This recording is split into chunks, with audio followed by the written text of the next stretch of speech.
So, here we go. It was filled with childish frustrations and complexes. The police are searching for James Thomas, believed to... Hello, hello, hello. You're listening to Midnight Movie Gang. It is currently 8:10 p.m. Night Movie Gang. For those of you just tuning in, my name is LC, and I'm here with Joseph. Ew. He's back. I'm back. They all said they missed you. But for those of you just tuning in, if this is your first episode, which it might be if you're just like looking up information on your on this little indie horror film. This is your first episode. We mainly talk about kind of genre cinema, cult cinema, horror, sci-fi is kind of the primary focus, but then lesser known stuff we also kind of go through, or honestly just whatever I'm in the mood to fucking talk about. Yeah. With this one, I feel I the only reason I was thinking about this movie recently is because so even though that a sequel has been announced for this movie, it was announced back in 2023. I didn't hear about it until last week. They're doing a sequel to this movie called They Follow. I didn't hear about. I haven't heard about it since you just. Since I just didn't mentioned hear about it till you just mentioned it. Yeah. Confirming that the creatures are non-binary. It's still about one person. Yeah. Well, okay. The title "They Follow" to me at least implies we're gonna have multiple of the It Follows. Yeah. No, it's like aliens. Exactly. We made it plural, but that we'll get into that a little bit. Talking about the movie that we're talking about today, we're talking about It Follows. It Follows is a 2014 American horror film written and directed by David Robert Mitchell, starring Micaiah Monroe. Let's see. This is always interesting. Like when we do these records like this that are like kind of put together. Usually we will rewatch the movies together, so I already know how you feel about it, but I don't know the fuck at all how you feel about this, so it's exciting. Before you tell me your opinion of this movie, Joseph, what is your history with it? Had you seen it before? What did you know about it? It's one of those things where I saw it so long ago, and I was so dumb that it doesn't even matter. Like it came out over 10 years ago at this point. Yep. And I saw it when I was a teenager, and I think I just went into it thinking this movie's fucking stupid. You also weren't really a horror guy either. No, not really. But upon rewatching, I really like it. Mm-hmm. I think it's but yeah, no, I heard about it, and then someone showed it to me, and I was like, this is dumb, I just want this movie to be over. This is lame, whatever. Yeah. Just run. Just get in a car. Exactly. I don't care. But now watching it with my adult eyes, it's a completely different experience. Yeah, a whole different vibe, a new perspective on not just horror, but maybe some of the themes in the movie. Yeah, for sure. Yeah, everything. Yeah. This rewatch I did for this, we watched our VHS Death by VHS copy of this movie on the big TV. Nice. And it was such a weird way to watch this. Because it made it feel like just like with the sound and the way that it made it look, it made it feel like I was watching like a fucked up after school like Lifetime special. Like an abstinence like yeah, I don't know. It feels like, to me, the way this movie is shot is so like 2010s. Mm-hmm. Like, and it's like partly definitive of the 2010s. Like this movie was like one of the first, it was like one of like the early comers in this like new wave of like A24 like artsy horror. Absolutely. Like horror as actual cinema. Mm-hmm. Like taking a really simple concept and going really hard in like the art of it all. Yeah. So I don't know, watching this on VHS and like 4:3 to me feels like I don't know. It feels like it would be like incongruent. It was an interesting experience for me. I also grew up like I know this movie. It had been a while since I'd seen it, but I did watch this movie in high school and was a big fan of it. As far as like nice. Exactly what you're saying. I didn't even think about this. Like I have the guest up here, which I was going to suggest we did a double feature because it came out in the same era. It's the same kind of like pre new wave horror kind of thing. But yeah, no, I know. I also have like I've also as far as how VHS affected it, it was just more like we just did it for the vibe and like figured like what the hell, like for fun. Like I still feel like I got the effectiveness of what I was trying to do. But yeah, no, it's interesting that you bring that up as far as like it is, because I remember in my brain I was like, oh yeah, is this Neon or A24 or like IFC? No. But no, it's some other company. Yeah, I looked up Northern Lights Films. Pretty much, I think It Follows is like the only movie they have listed. That's crazy. Looks like they have some other stuff. But, like it's one some of the stuff that I've never heard of. Yeah, so yeah, exactly. One movie you've heard of, and then whatever these are. That's crazy. And then Radius. I mean, this movie. I didn't realize it never got like a super wide release. Like I didn't see this in theaters. I forget it's so well known now, though, is the thing. Yeah, I mean, it's gotten a huge cult following since it's come out, and for me, it's easy to see why. But it hit the festival circuit, and then it had a short release, and I guess its cult status has kind of like risen enough to the point where we're going to get a sequel that's supposed to start filming this year. Cool. Which is kind of crazy when you think about it, as far as like, you don't hear a lot of people talking about it. But anyway, yeah, I don't know if we'd have Nosferatu if it weren't for It Follows. It Follows literally walked. So Nosferatu could swing, have sex with.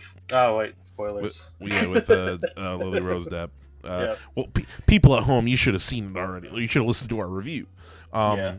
That's all anyone's talking about with that movie anyway. Interesting thing to look at with this movie. It Follows, according to Wikipedia, has a reported budget of $1.3 million, which is pretty on track for, I think, the movie. Because you can definitely tell. I was wondering what the budget was watching this, because it's like, what really is the expense here? Like, exactly. Half the horror is just an empty shot.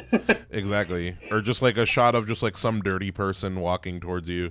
Yeah. Which, I mean, that is like, as far as I feel like this movie is a good exercise in like using your limitations, or like because I feel like it's a unique idea. It's an insanely filmable idea. Exactly. It's an idea that very much like it's an idea that's so obvious that you'd think that someone else will do this exact thing, but it is kind of like, so for people who don't know, before we get into like the movie kind of scene by scene, the basic premise of this movie is that or at least not of the characters, but like of the creature in this film, basically this creature it follows this demon is kind of like a demonic STD in that basically you get cursed by having sex with somebody who is cursed by this creature, and when you have sex with them, this creature, which is shape-shifting, it can look like anybody. It just looks like a person walking at you. Only you are the only person who can see it. You and other people who are also like in line of the curse can see it. And basically, like, when it gets to you, it kills you in a rather abhorrent and violent way, which we'll get to later in the movie. And then it just continues down the line. So like that is and the whole thing is that it is slow. Like you can see it coming. It's like an urban legend to the point where it's just never really even like explored or slightly explained, like what it even is. And like why it's doing this, or like it's just like a force of nature. Its origins are never explored in this movie. They like barely hint at the idea of like, this one character at some point says like it goes all the way back to whoever started this thing. Which that line right there tells me that they were at least thinking about it. I mean, I think it's mostly just exists just to be a metaphor for like a couple things. But as far as like a creature, as like a monster, as a movie monster, I definitely think that one of the things they're harkening back to is like it's the element. It's kind of like a joke of old school slashers, of like Jason or Michael Myers. Just walking at you. They just walk at you, like, or like, our boy Johnny, and you know what the big thing, it In a Violent Nature couldn't exist without this fucking movie. No. In a Violent Nature is kind of this movie from the monster's POV. Exactly. Just as far as like, yeah, just this like thing walking at you and the kind of the fear of that. I think it's great because to me the tensest part of this movie is when there's nothing on screen and you're just kind of like, even if they're just like out and around and you just see people walking in the background, you're like, oh, is that guy? Oh, no, Exactly. oh, is that guy? Or just like an empty shot and you're like, did I see, like, why are we lingering so long on this shot? And that's really like, the horror comes down to like the interesting way that this movie's shot. Yeah. Like it's got a very distinctive visual style that like really like lends itself to like you kind of scanning the frame and like looking for anything that might be a threat. Yeah, It's really like, smart. I feel like it's shot with like really wide lenses. Like you can even tell that in I think we should like in the opening shot of this movie, which I think we should just go into the plot. The movie opens up with a girl running out of her house, and you kind of just like get this like, you see her, it's like a wide tracking shot. The camera's like in the middle of the street and it follows her. She runs out of the house In heels. In heels. She's running very well in heels in this scene. Exactly. She's running very well in heels. I assume you watched this with Avery. Did she like it? Yeah. Oh yeah, she did. Yeah. Had she seen it before? No. Yeah. But she liked it a lot. Yeah. But yeah, this woman's running out of the house. There's like an older woman who's like, "Honey, are you okay?" type deal. And we kind of just get this like kind of panning, like we kind of spin around this street and we're looking for something, and it right away it is it kind of shows like a lot of the kind of how the camera looks a lot of the time throughout this movie, which is like Just for the flat, most static Mindhunter cinematography. Exactly, like that kind of like almost like 70s. Actually, there was a lot of 70s vibes to me in terms of how it was shot. Like there's a lot of kind of very soft like fading transitions between scenes and like, you know, areas and stuff. And it is oftentimes character center frame. I Exactly. really like. Yeah, this is super like the camera kind of feels like a creep in itself. Exactly. Sometimes like it's kind of like uncomfortably close to like some of the characters, especially our lead character Micaiah Monroe. And then sometimes it's just like so distant that it's almost like you're somebody who's kind of the peeping Tom kids who are like looking over the fence or whatever. It just feels like a creep who's just standing and staring at these people. Exactly. Yeah, the whole thing has like a super creepy vibe. Yeah. But yeah, that girl, she drives away to a beach, calls her parents, tell her she loves them, and then we get a smash cut to the next morning, and her corpse is completely fucked up, like her leg is just bent backwards. been broken. It's interesting too because like she runs out of this house and she's obviously in distress. Like you don't really see anything, you just see that she is very distressed, and that lady and her dad both ask like what's wrong, and she's just like, no, nothing, I'm fine. And meanwhile she's clearly not, it's not fine, and she's like running inside to get her stuff and speeds off. It's interesting. It fits thematically. Yeah, I've heard some theories about this girl at the beginning, saying that like maybe she's somebody that what's it called? Maybe her and the dude, I forget the guy's name, but Hugh. In this movie, like they had just slept together, and maybe he just gave her the lowdown on what the creature is, and that was like freaking out. And she's freaking out, and that's like her first reaction, and that's why she's kind of in heels, and like because they was just getting spicy, you know. Yeah, makes sense. Type deal. But yeah, no, just like the opening just sets the tone, you know, for the threat that's to come. But yeah, the next scene we get introduced to Jay, who this says she's a university student. I thought she was in high school. But she's in the pool, and she's a moody teen. Yep. And we don't necessarily learn. Bangs a 22-year-old. Yeah, played by a 22-year-old. No, she has sex with a 22-year-old. Oh yeah, then she has sex with a 22-year-old. But we don't really learn necessarily. The movie doesn't tell us a whole lot about not just her, but like a lot of the characters. Like a lot of yeah. I don't know if you noticed this about the design of the movie, or like when it. Did you get the sense that it was hard to tell when this movie is exactly supposed to take place? Yeah, I don't know. I just figured it was just modern day. The only weird thing for me that would like was the weird The shell phone. the shell e-reader thing. Yeah. It's like she's her friend is reading a book, That reading her sister like has. reading The Idiot off of her like weird. It's an e-reader that's shaped like a seashell, Yeah. which is a very intentional decision that I was like trying to figure out the entire. It's like because like why did it have to be a seashell? Like they could have just had like a Kindle. So Like they needed that to be a seashell for some reason. so the whole thing behind a lot of different design elements in this movie, which if you go back and watch it, the director specifically wanted this movie to feel ambiguous in terms of like when it's supposed to be set. So if you Right. notice, there are all sorts of like all of the TVs are like early 2000 CRT. There is not it's 2015 and there's not a Right. flat screen site. All of the movies and TV shows they watch is like shit from the 50s. Like when they go to the movie when they go to the movie theaters, old shit. Most of the cars are kind of like 80s vintage Dude's cars. playing like a calliope or some shit. Exactly.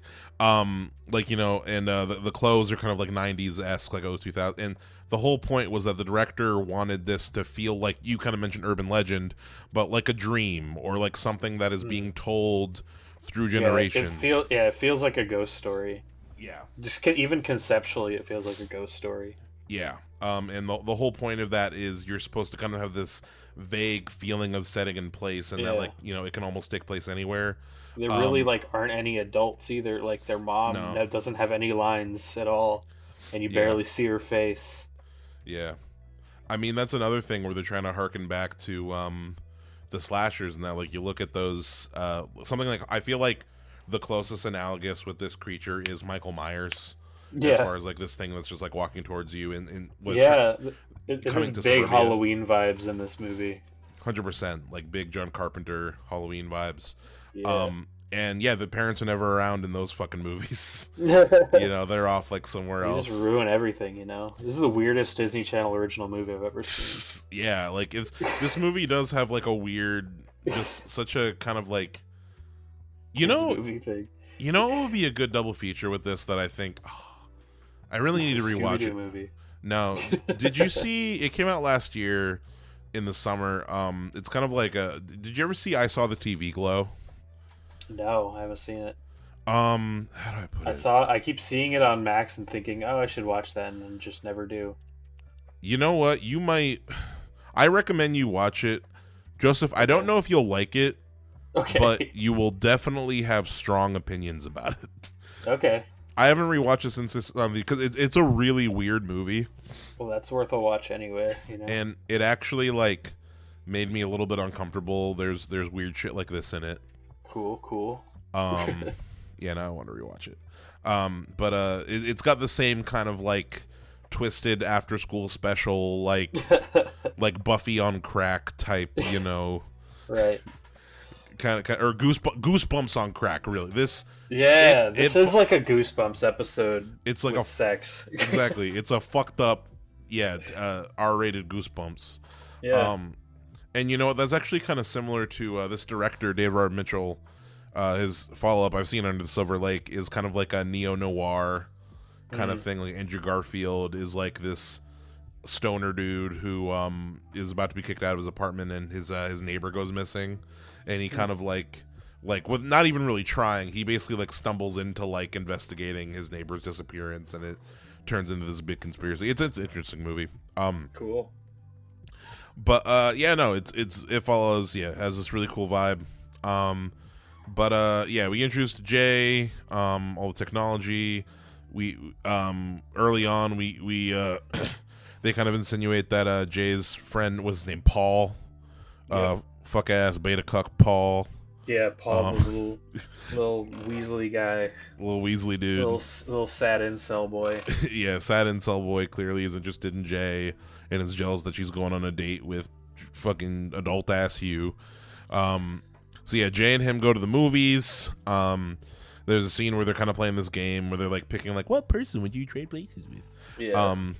And he's like, that girl in the red dress or whatever. Yeah. And I don't see a girl. and he's like, oh shit, and they just leave immediately. Yeah. And it's kind of like an awkward end to that date. And and then the next night, I'll come back to it later, but the next night they have sex and in his car, and she gets knocked the fuck out with chloroform.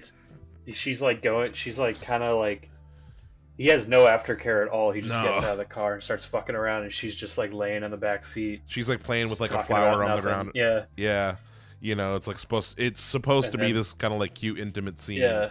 Boom, chloroform. Yeah. Yeah, boom, chloroform.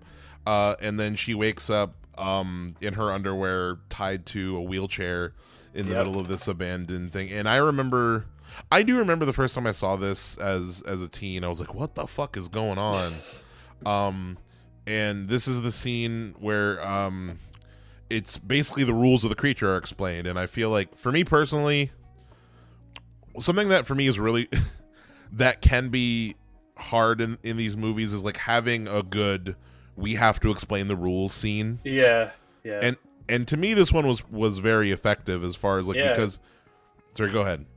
Well, yeah, it's a good solid rule to, like, if you need to cram a bunch of exposition about your concept, do it during like an action scene. And in a horror movie, it's a horror scene, so this scene is very traumatic for her, and he's explaining all the rules, and for the rest of the movie these rules are popping into your head as he said them, so it's very effective. Yeah, because this scene does burn into your head.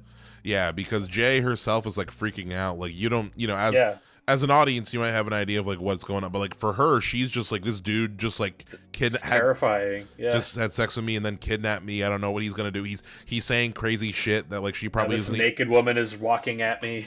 Exactly. And that part was just so crazy. Like, seeing her walk through the woods and then just like walking at her in this abandoned building. And just like immediately, it's actually kind of interesting because we get introduced to this creature, which I mean, at this point, it is in the form of a naked woman, but like we get introduced to our main bad guy just out in the open. We see it super clearly, but it's still got this like anonymity because it could be. That's another thing about this movie is there's so many extras and there's so many panning shots of just like people going about their lives, and you feel like a crazy person, like looking at everyone like, is that person real? Is that person real? Is that person real? It could be anybody. It's very paranoia inducing. Another John Carpenter that almost sounds like the Thing, you know? Yeah. You don't know who around you can trust, who's the the demon. Definitely. But crazy scene. He drops her off at her house, and her siblings and friends pick her up. There's a little bit of police investigation. But the first encounter that Jay has with the creature is at school, and this is definitely. Oh, we start to get the music, which I wanted to ask you what you thought about. I fucking love the score of this movie.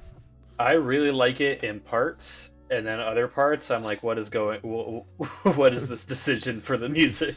I really some parts I'm like, wow, that's really pretty, that's great, that really matches the scene, and then others it's like kind of distracting and weird. Mm-hmm. It might be like overboard for you. Yeah, at some points. Do you not like the main kind of the dee, dee, dee, dee? I think that's fine. It's just like some random scenes here or there. There's just some choices with the score where I'm kind of taken out of it. Mm-hmm. I get you. But as far as like this one goes, I remember burning in my head was like that music as this old woman is walking towards her in the hallway, and she's like screaming at her like, "Get the fuck out of here!" You know? Yeah. I also feel like that's another thing is like some of the actors they got to play the creature, I feel like are definitely better than others. You think so? Yeah, no, just as far as like, I don't know, this old woman is like one of my favorites as far as like it also just might be like my, I don't want to say my bias when it comes to like old, but she just has this like dead look in her eyes. For me, the old woman is like the definitive image that pops in my head when I think of this concept. Mm-hmm. Like, that's just creepy, like an old woman. But yeah, the scariest version of the monster comes up later, and I'll talk about it when we get to it. I wonder. I wonder what it is. Strangely, it's the scariest part of the movie for me. I don't know. It gave me Yeah, it Is he It's tall that and guy. handsome? Yeah, that guy. Fucking Adam Driver. No, Um, no. but yeah. So encounters this old woman. You get a couple of other encounters. So after seeing the old woman, Jay's sister Kelly and her longtime friends Paul and Yara spend the night at Jay's house. Her and Jay have this like little moment. Yep. Paul and Jay have this little moment where he's like trying to move his fingers towards her feet and shit, and Well, yeah. she backs up and And you think for a second, like, is she gonna pass it to him before anything even? because it's very clear that like he throughout this whole movie he's just like in the back of his head is like, I'd fucking take it for you, whatever. Yeah. And I feel like this kind of goes to we can kind of start talking about like some of the themes in this movie. So the most obvious allegory that most people put as to like what the demon represents is just like STDs, like straight up, like, oh, it's demon gonorrhea. Yeah, that's a literal translation. Yeah, I think that's like a surface level thing. But the what's it called? I've seen the interpretation that I kind of like see the most is a combination of like the creature representing like a loss of innocence, and kind of this like just in general just the even though I don't think they say that Jay is a virgin at the beginning of this movie, but like kind of the first time you have sex and how like we build up sex as this huge thing that that like is this thing that like kind of either we look forward to or whatever. It's gone. Yeah, and then after it's gone, it's like there's people kind of experience this kind of like this emptiness, this dread, this, and with the innocence thing, like adulthood and like just death. And death approaching. Exactly, represents that's like the next big milestone. Exactly. And that's kind of like what it insinuates. And then as far as like what is it? I saw a video that was talking about like like when you have sex, you just kind of like get. Someone was saying it's a reference to pregnancy, in terms like you now have this thing that's going to follow you everywhere, and it's your responsibility to not kind of That's fair. I see. For me, my interpretation was I saw a lot of like shame, like that kind of like societal shame with sex, specifically having the lead be a girl. Like that kind of like almost like Catholic guilt surrounding sex, like that you should feel ashamed. And then there's also there's a lot of like rape imagery in this movie, and I think like the amount that we focus on the lead's trauma made me think a lot about like sexual assault and like how that just haunts you after the fact, and then it's like. Yeah, and then there's like inherently there's a conflict of like, do I like, what do I do? Like, if I by unburdening myself with this, am I just damaging somebody else? Yeah, better just hold it on myself. There's a lot of stuff you could read into with this movie. It's a really smart concept, and they do a lot with it. Yeah, there's a lot of layers. I'm excited to see what else they're going to explore in the next one, although I will say something that does concern me. I did hear a rumor that the sequel is going to be they are going to explore the origins of the demon, which I not necessary. Yeah, I'm going to say I don't have super high hopes for the sequel, but I usually don't. Yeah. To be honest, when it comes to like sequels, especially to like tentpole, like this movie has a big cultural impact, and whenever there's a sequel to a movie like that, I'm always super suspicious of it. It's also a thing where it's like, can we just let? It's one of those things where can we just let a movie be a movie, or like can we let it be one? I feel thing? like we've already explored this concept thoroughly. Yeah, it's kind of similar to how I feel about they've already announced In a Violent Nature 2. And I'm like, what are we gonna do? Oh, and can we let it breathe? Another one, actually, hold up. I saw a trailer. You might have seen it in the trailer for Nosferatu. There's a movie coming out soon about a haunted house, but it's from the perspective of the demon. Like you're like the demon haunting the family. Which I think I saw a trailer for that at some point. Yeah, it was in. I'm pretty sure it was in the trailer reel for Nosferatu, which it's a neon movie. Which once again, I feel like Yeah, I'm gonna say that In a Violent Nature is what put that through because like it's the same fucking thing, you know. They definitely referenced it in the pitch. Yeah. Have you seen In a Violent Nature? I don't know. I don't know if enough time's passed since that movie came out for that. To be honest, it could just be parallel thinking. Yeah, we'll see. But yeah, next scene in the movie, let's see, blah blah blah, runs upstairs. Oh yeah, so yeah, her and Paul, someone smashes the window, and it's a naked woman who's pissing herself. That one was she's got her front teeth knocked out, and she's that's more like sexual assault imagery. Yeah. I thought, yeah, because she's pissing all over herself, and her shoes are off, and her like clothes are all disheveled, and her hair and makeup are all fucked up. Exactly. It's like, especially like back to back with that like trauma response and that, I was like, is this movie about sexual assault? Yeah. Well, I mean, I think it's a thing where it's like, what's it called? I've heard a theory that says that like the It Follows creature will just kind of like dwell on whatever your trauma is. Yeah. And for her, because most of the time, most of the forms that the creature takes for her in this movie are like either half naked, partially, dressed or whatever, dirty. Whereas like you look at what's it called? Hugh, earlier in the movie. Yeah, Hugh, it's his mom, right? Well, no, sorry, not fake Johnny Depp, which we haven't even mentioned him yet. Fucking Dollar Tree. Hugh, like isn't the woman who's walking at her when she's in the wheelchair? Isn't that his mom later? Like when she opens the door, she's like.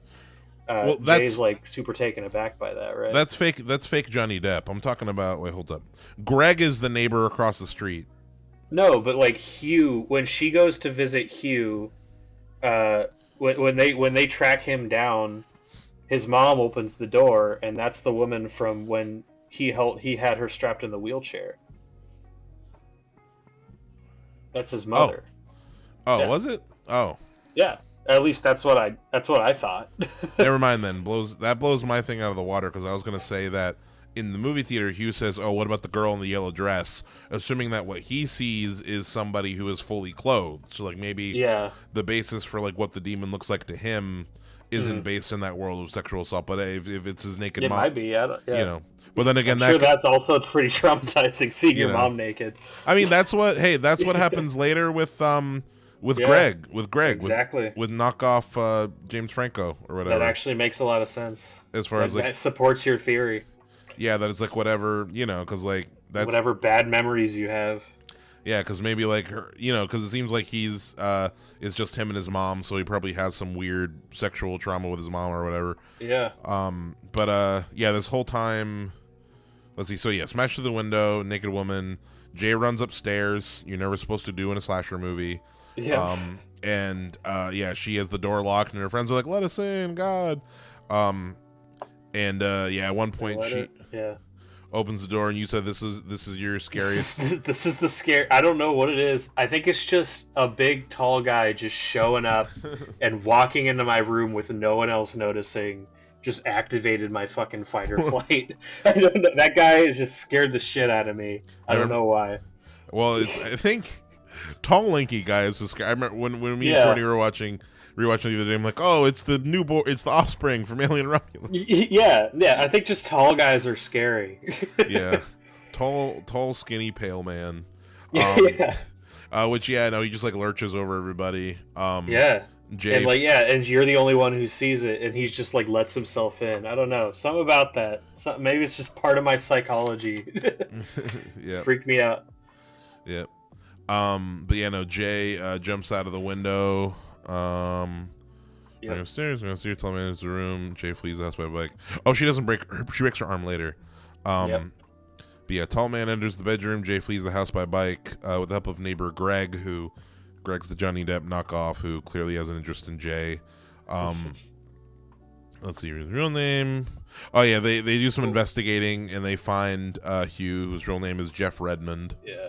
Greg has an interest in every female character in the movie, by the way. Yeah, Jeff is just horny. Greg is just a horny guy. Yeah. Like, he's like checking everybody out all the time, and they make a very clear point to say that. Yeah, he's a greasy greaseball scumbag. Yeah, fucker. he's just a horny teenage boy. Yeah. and it's very clear that he's gonna die Yes. from the jump. I'm like, you have too much sin on you. Yeah. For the to make it through.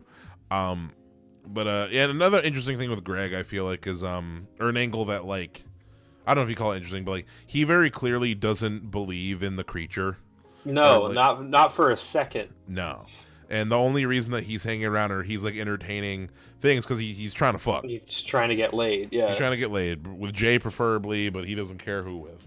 Yeah. Yeah, so Greg has a car, and his parents have like a cute little lake house. Yep. That they all go to. Which, yeah, I forgot to mention. Yeah, they get some more info from Jeff. About the creature, and he just kind of reiterates like you just got to pass it on. So yeah, Greg drives them all to his family's lake house.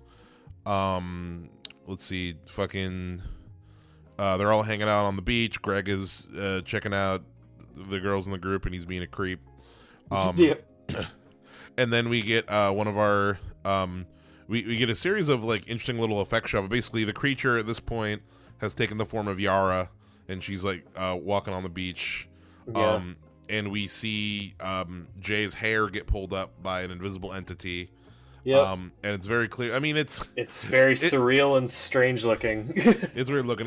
They probably just had like a string off screen. For me, I think it's like one of the. It's a super strong moment because like it's like a sequence of shots and it keeps cutting away, but you see this woman walking up behind her. And you're like, does anyone else see that? And am I, as the audience, the only person in this movie who sees that? Yeah. And it's really scary. And then I think when it turns into an action scene is when it kind of falls off for me a little bit. Yeah, it gets a little bit high octane because I'm no longer scared. Yeah. I think was it Jay? Jay grabs a gun because Greg shows them earlier where the gun is. They run into this little shed. Paul hits it with a chair, and I think that's like, oh, come on. Yeah, he hits it with a chair, and then he gets like flung back like fucking 30 feet. I'm like, this turned into Paranormal Activity all of a sudden. Yeah. The creature starts busting its way into the shed. One of my favorite forms. It turns into this creepy little boy. And it like hisses at Jay. I think if it didn't screech when it opened the door, I kind of like it just being this like silent thing walking at you. Like if it didn't screech at her, I wasn't a big fan of that choice. Yeah, I agree. It would have been more effective. Yeah. What if it had just like walked through the door? You know. Exactly. Just kind of like busted through it. You know. It's got like a person-shaped hole. It's like SpongeBob coming through the metal wall. like fucking Kool-Aid Man. Yeah. Oh yeah. Oh no. But yeah, they eventually escape from Jay. Jay flees in Greg's car and then crashes and wakes up in hospital with a broken arm. With I guess, does the creature just not like hospitals? Do you think? I don't know. I assume that like an ambulance showed up and drove them to a hospital in the city while they were in the country, so it would just like take like a few days to actually get there. Yeah, for the creature to walk across. Yeah, because it's always walking. Yeah. I feel like if I was thinking about this the other day, how I would defeat the creature, or like how I would want to have I want two houses at the opposite ends of a flat desert. Yeah. And I'd have telescopes pointed at each house. And then it's like the Abed like horror, like you're standing back to back with knives on with the radio on. And I want like one house at one end of the desert, one house at the other end of the desert, and then that way I can see the thing. Back and forth. Exactly. And then once I see that it gets close to the house, I'll just drive to the other house. You can set a timer. Exactly. Well, no, that's like your best option, I think. I'm gonna have a drone following it the whole time. Actually, the best thing would be like if I can attach like an air tag to it or something. Well, I mean, like if it's just walking in a straight line, you could just have like one of those like laser measure things pointed. Like if it's always just walking straight, you could just have a laser measure pointed at it. Yeah, it's constantly giving you like the measurement of it. That makes sense. You know. Why didn't they think of that? You know, for There are this a lot movie, of- wouldn't that have been scary? There are a lot of things that I would try to just have, like, I feel like we didn't try hard enough. Like I said during the movie, like, we need to Alien 3 its ass, like Yeah. lure it into some kind of pit where you What can we drop. need to do is engineer it to the point where this movie's not scary anymore. Exactly. That's what you mean by Alien 3, right? Well, no, what I meant is like how they kill the alien, they drop hot lead on it. Yeah. Um, Yeah, I didn't. We'll get to the ending, but I think that's the other like weakest point for me. But yeah, we'll get to it. yeah, we'll get to it. But yeah, so, Jay's in the hospital. She has a broken arm. Jay, Wikipedia here says to buy herself time. Jay has sex with Greg in the hospital. Sure, Greg- that's all told really well, by the way. That's like a dialogue free like montage Yeah, of like from her being like crashing the car to like several scenes later when Mhm. like she's like out of the hospital, right? Or like yeah, she's getting visited by Greg. Like that's all without dialogue. That was just really good, like seamless storytelling. yeah. Like it took me a second. I was like, I didn't even realize like there's been no dialogue this whole time, and I perfectly understand what's going on. Something I found kind of interesting in this scene in the hospital is that before, like, we kind of go through the windows of like other patients in the hospital, and we Mhm. see people in like different stages. Like, there's like an older couple, or one of them sick. There's like a Yeah. little kid in a family that's like has like cancer in Yeah. hospital bed or whatever. And yeah, no, I feel like to me it like it kind of hammers home the whole thing about like this creature representing a loss of innocence and like just representing death in a very Death approaching, yeah. yeah The specific inevitability of it. I mean, like that's also hammered home by was that her sister reading the one of those depressing Russian novels Yeah. about like just how the inevitability and the certainty of death is the tragedy of it. yeah on her shell phone. And she pretty much just straight up said like one of the major themes of the movie outright, reading Yeah. it off of her shell. Straight up for the movie nerds at home who aren't smart enough to This movie really likes its water imagery. Like yeah the first girl dies on the beach. When Jay goes on her date, she's wearing a necklace. When we first see her, she's swimming in the pool. yeah She's like, she goes back to the beach at another point, which doesn't. We'll get to that too, but I'm still kind of at a loss of what even happens in that scene. maybe it represents this is me hypothesizing. There's no like my analysis. I feel like water in its representation in this is me going Shyamalan, by the way. Shyamalan Yeah, please. talks The about beach that makes you old. actually in a lot of interviews with Shyamalan they ask him about water because water is a common theme across all his movies. Yeah, he does love his water. Lady in the water, the signs aliens hate water. Yeah. The beach, like I said. But in terms of like water represents like rebirth, and it represents like like the whole thing of like being baptized, like you are being cleansed and birthed, like from water. And I feel like the whole water imagery in this movie might represent like a thing of like going back to it, water representing like it might Trying be a bit to regain that innocence. yeah, regain the innocence, like a womb, like, oh, I'm scared of death, so I'm gonna go to water, I'm gonna go to what's known, what's safe, like what is Right. like protecting. Yeah. Like when Jay's like floating in the water, it is almost kind of like the idea of like you're in a sensory deprivation, you're in a womb kind of thing. And I feel I like think that's a really valid. But in that first scene, she drowns an ant in the water, yeah which is interesting. yeah No, I think that's a super valid reading of that, because Yeah. it's definitely a recurring theme, and it's not super obvious. But I think that's super valid. Shyamalan would agree with me.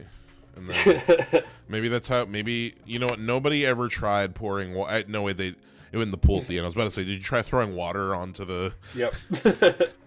M. Night Shyamalan's It Follows? That would be Yeah, the- because the ending fucking sucks. that would be the thing. Greg denies the existence of the entity. He really doesn't give a shit. No. And then later Jay sees the entity in the form of Greg walking towards Greg's house, smashes the window and enters. And then Jay runs into the house and finds the entity in the form of Greg's half-naked mother attacking, grilling, and killing Greg In a very sexual way. in a very sexual way. It's just fucking. I remember when I was a teen. I'm like, oh, she's fucking him to death. Yeah, but that's what it looks like. Yeah, well, it looks more like it's almost like there are some weird like quick shots in this where like she's just like detail shots where she's like the demon at this point is like squeezing Greg's hands. Yeah, and there's like grinding on him. Grinding, and there's like pus coming out of his hands. That's how hard she's squeezing, and like there's like some kind of like dark, you know, it looks like the life force is being sucked out of him through his It's shit. very surreal. And for me, I think I understand it's a horror movie, but I think seeing the demon, like, or whatever it is, do violence like that, it almost takes away some of like the mysticism of it. I almost just want it to like, I don't know. I almost want all the actual killing to be off screen, and then we just see like the fucked up remains. Yeah. So it's kind of left to our imagination more. Yeah. Well, I think it's a thing where it's like maybe they could have insinuated it more. Because here's the thing. I do think the thing of like how it kills you to me adds weight to later when in the pool scene that the creature takes the form of Jay's dad. Mm-hmm. You know, and the whole thing of like, I feel like that adds another level of like, I don't want to be killed by this creature that looks like my dad in that way. You know, like by being fucked to death. You know, like, her dad in her dad's underwear, which is interesting. Yeah, which kind of lends to your memory theory. Yeah, but yeah, no, super crazy. Yeah, Greg gets killed. The lights are like all flashing, Stranger Things vibe. You know what I always this always reminds me of, and I always like think of this. Did you ever were you ever a Doctor Who guy, Joseph? Yeah, I kind of watched all the way through it up to Peter Capaldi, and then I immediately fell out of that phase and never watched it again. Did you ever watch Torchwood, the Jack Harkness spin-off show? No.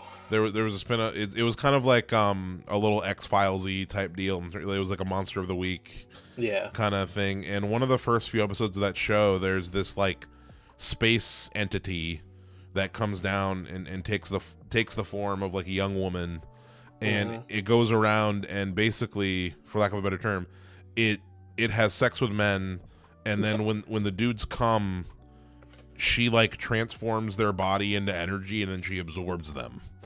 Like you ever basically nut so hard you just turn into pure energy and light. Yeah, like the dude's nut, and then they like painfully transform into like energy, and then they get absorbed into her, and that's like how she's feeding. She's like cool feeding. It's a crazy episode. Yeah. I remember really selling me on this show. As a teen, I was like, that's how I'd want to go. Yeah, Death by Snoo Snoo, dude. But yeah, but no, the It Follows creature, the way it kills, always just made me think of that. Yeah. It's connective tissue. They definitely got the inspiration from Torchwood. Definitely. BBC's Torchwood. They owe Torchwood royalties. Exactly. Yeah, so yeah, Jay runs the house, finally NC. Yeah, so it's come back to Jay. Jay flees by car and spends the night outdoors. On a beach, Jay sees three young men on a boat. She partially undresses and walks into the water. Presumably, she goes out to fuck these partying dudes on the boat. See, but then that doesn't follow for, like, the rest of the movie. Like, that doesn't... Like, unless those dudes die. And then, like, kind of in the scene right after that, she says she regrets giving it to Greg. Mm-hmm. So it's like, did you... It doesn't... Well, she knew... that scene doesn't really match the continuity of what happens after. Well, she knew Greg. Unless those guys immediately die, you know? I mean, I think the idea is, like, she fucks him without telling him the whole thing, just to give herself some time. Right. Some more time, I think, is the idea. Like, and she cared about Greg, like, because she just knew him, but didn't really care about these guys. Sure. Because there's more of that bullshit later, where like, it's strange because the whole movie seems like morally conflicted with like passing it on, and then that scene she just does it off screen. Right. Presumably, it's just implied. It's not even said explicitly. I don't know. I guess I'm just confused by that scene, and I still am. Apparently, in the original script, she was supposed to go out, and then she kind of chickens out and like goes back to the beach. And that makes sense. Yeah. So her monologue, like right after that, in the Snyder cut of It Follows, that's what it is. Oh god, it's like 4 hours long, and there's a lot more slow motion. It's in 4:3. Yeah, black and white for no reason. Yeah. Justice is gray. It's one of my favorite. I think one of my favorite things about like the official black and white versions of shit is how they decide to demarcate that it's black and white. Like Logan is Logan Noir. Yeah, black and chrome edition. Exactly. I still think Gunmetal Black is a cool -1 minus color. Yeah, they can never just say black and white. Exactly. Godzilla, but it's in black and white now. Yeah. Yeah. Parasite doesn't. Parasite's just like here in the Mist doesn't either. But anyway, so the group they try one last scheme to try to kill the creature. Really crazy fucking plan they have. They and it's like one of these things where you're like, okay, I guess I'll understand what this plan is. Yeah. Once it like happens, like it's Scooby Doo or some shit. They go to the school pool from Alien vs Predator Requiem. It's the same school. Same school, same pool. Yeah, man, a lot of crazy shit Better happened over there. Better lit. Well, they turned the lights on this time. Yeah. But anyway, so they go into this pool and they bring all these electronic devices, toasters, hair dryers, microwaves, lamps, and shit. And it's like there's nothing leading up to this point that would say like, all right, we just have to electrocute it and then it's dead. It's like it got shot in the neck earlier and just got right up. I assume that means that you just straight up can't kill it. Yeah. Well, yeah. If a bullet in the neck doesn't kill, then why do you think that like shocking it? I was really confused. Yeah, I don't know. Maybe it's the idea of like if you do enough damage to it or something, or maybe they're trying to trap it. I don't know. Like it kind of makes sense from like a Ghost Story perspective, but that like they're all like just too old for that. Like if they were all kids trying to do this, it would make sense. But yeah, it kind of it would be weird. It kind of feels like they didn't necessarily know how they wanted to. Like, okay, we need to have a big final climax with the creature. Yeah. Like, what's that going to look like? You know? Because I was watching and I was like, is this like how the fuck do you even end this movie? And it turns out the people who made it didn't know that either. Yeah. Because I was like, I don't even know what like a satisfying ending. Like, this is a really cool concept for a movie, but as far as like figuring out an ending, you're kind of stuck because like nothing can be satisfying because the curse can never end. Yeah. Well, I mean, it's a thing where it's like you look at like other slasher. I mean, think about something like this is a weird example to pull up, but something like Terminator or the movie The Guest ends in the same way, where it's like it's just kind of a final one-on-one with the final girl in a unique environment, because I think that's ultimately what, like, I feel like I don't know how you put it, like maybe if I don't know, I guess you have to bring it back to the pool. Maybe she's in like a pool store and she's running away from the creature in a pool, or like I don't know, like maybe it feels like they were just like, well, it's got to take place in a pool to fit the water theme. Yeah. And that was like that was really like the main rationale behind it. Yeah, I don't know. If it were me, I would just find a more interesting place to put the final encounter, because to me, because since I know you haven't seen, but the movie The Guest ends in this really cool. The whole movie they're talking about like there's the big Halloween dance coming up or whatever, and like they're gonna have they're building like a big Halloween maze in the gym, and that's where the final conflict like happens. Like the bad guys chasing the final girl through this big like Halloween maze, and it's like really fun and that's fun, atmospheric. And I feel like this. I think that's what this. I feel like the ending of this kind of needed. It needed it to go like, I don't know, to give us like a bit more of a high octane kind of thing, like that, like amp it up a bit, you know. And I feel like this ending just like because my problem is it's like I was like they have to you see them like set up all these electronics around the pool, and you see her waiting in the pool, and they're just all sitting and waiting on the thing to show up, and that's very explicit. And then it shows up, and they all fucking freak out, and no one knows what to fucking do. And then they just like the thing just starts picking shit up and throwing it in the pool. And it's like, oh, I guess you guys didn't know what you were doing either. Like, I guess neither of us knew what the plan was. Mm-hmm. Yeah, it was just I don't know. It felt like the protagonists were just kind of being dumb and didn't really think it through, and neither did the screenwriters. Yeah. But yeah, so the another thing too in this thing I think is something they should have fucking done earlier. Was the whole thing's Paul's trying to shoot the creature, but he can't see it. So Yeah. one of the girl, Yara, I think, throws like a blanket over it, and I'm like, why didn't you do something? Because if it were me, I'm Why like, was that not your first move? why didn't you throw paint on the motherfucker? Like, Yeah. like get a bucket of Invisible paint. Man. Exactly, Invisible Man that shit. Yeah. Um, Yeah, if that would work. To be honest, I think that's another part that I'm not a big fan of. Like, I think I would prefer if it's not only that she's the only one who can see it, she's the only one who can like touch it and like be Interact touched with by it. Yeah, like it Yeah. only affects her. I get what you're Like saying. it just passes through everybody else. Like it's not like a poltergeist or anything. It's just like a curse. Something similar to like the smile demon. Sure. Or is I that- haven't well, seen it. yeah, The, well, it's- the Snapchat filter. well, well, yeah, the smile demon. It's more. It's intangible. It's not like a physical. Yeah. It's yeah. But I think I would have preferred that, but that's just personal preference. yeah, maybe. Well, no, we'll see. We'll see. Yeah, how they're creative with it in the next one, perhaps. But yeah, so they shoot the thing in the head. The pool It fills looks like with, their dad. yeah, it looks like they're dead. The pool fills with water. Blood. Fills with blood. Fills with blood. They say the pool fills with water. Yeah, it was already filled. Would you like some water with your blood? So It's ambiguous whether it dies or not, even Yeah. though it clearly did not. back at Jay's house, Jay and Paul have sex. Paul drives through town, passing some sex worker. So presumably, I think it's insinuated that like maybe if they haven't killed her, they're just trying to do this just in case. But he goes and has sex with some prostitutes, presumably to try Super to cool thing to do. pass. Yeah, super cool thing to do, just like Yeah. killing these people.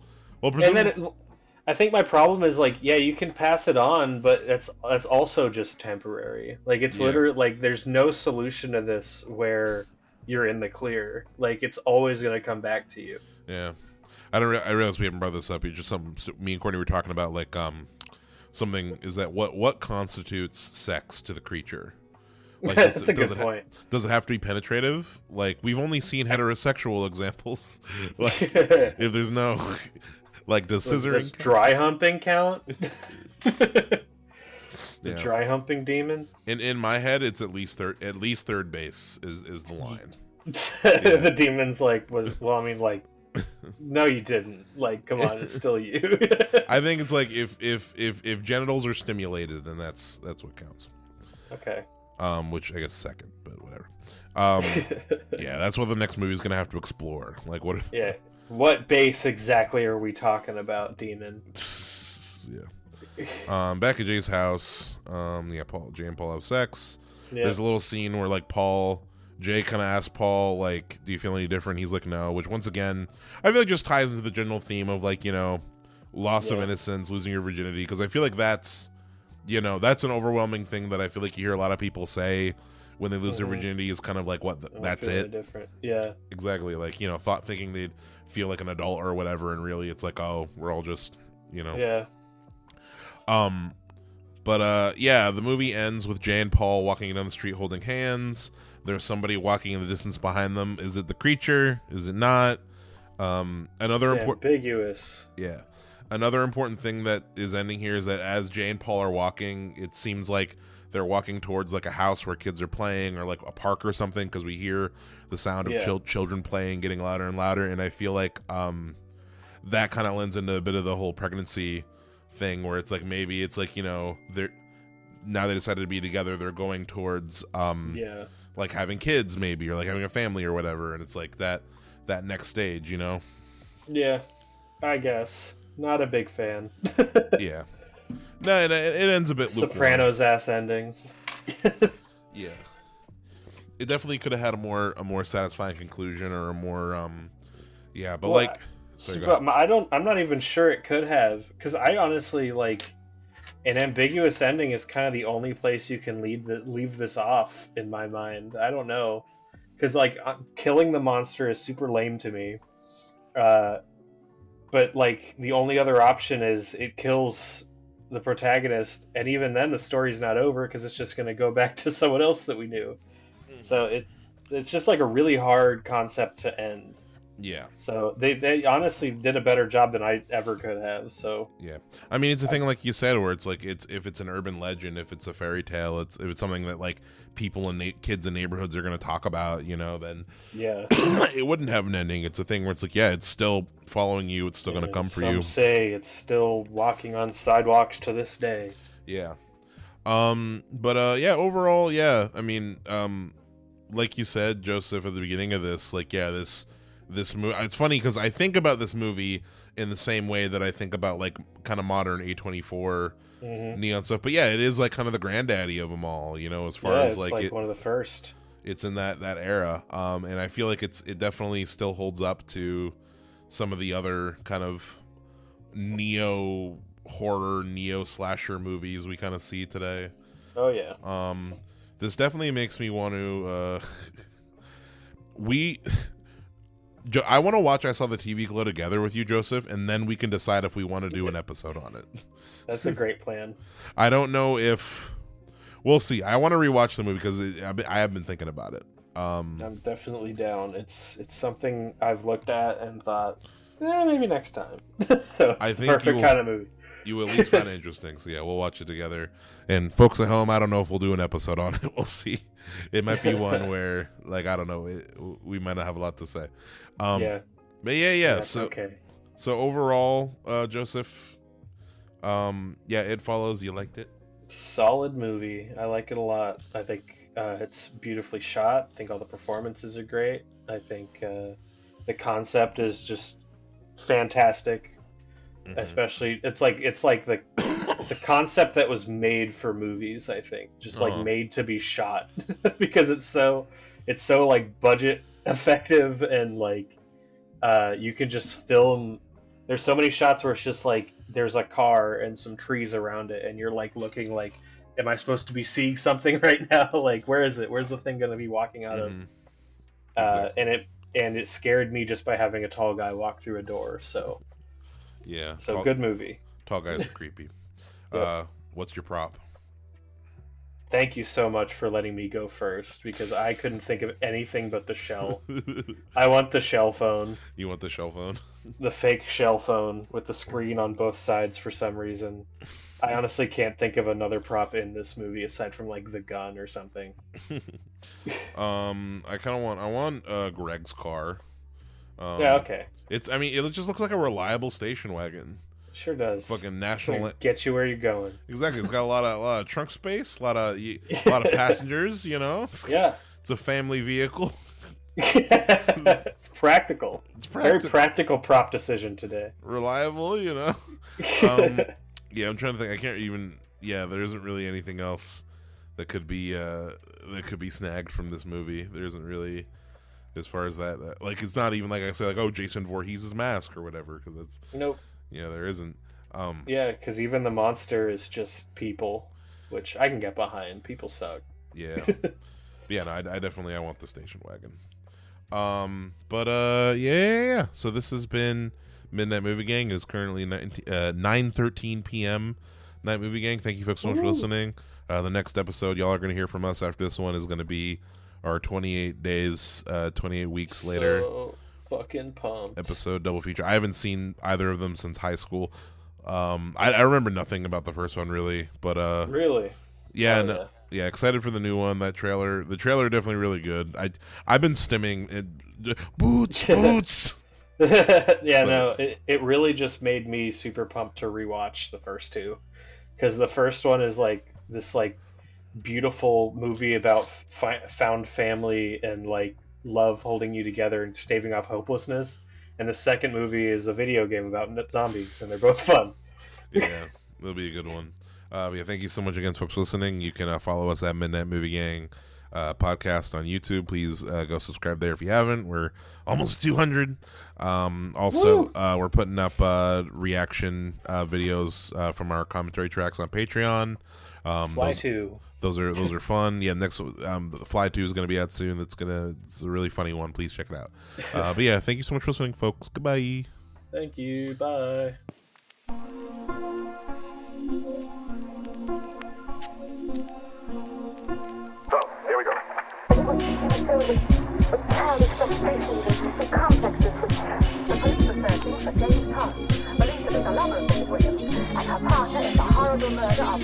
where's everybody? They're not here. They've all gone. Oh, please tell me where they've gone. Please tell me. Sorry, I don't know. How long is it? Myron, how long is it I got in here? 3 tickets to Albany on 6 o'clock train tonight. What will be?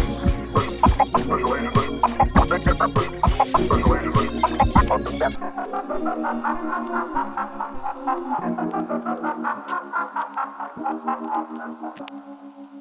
agent.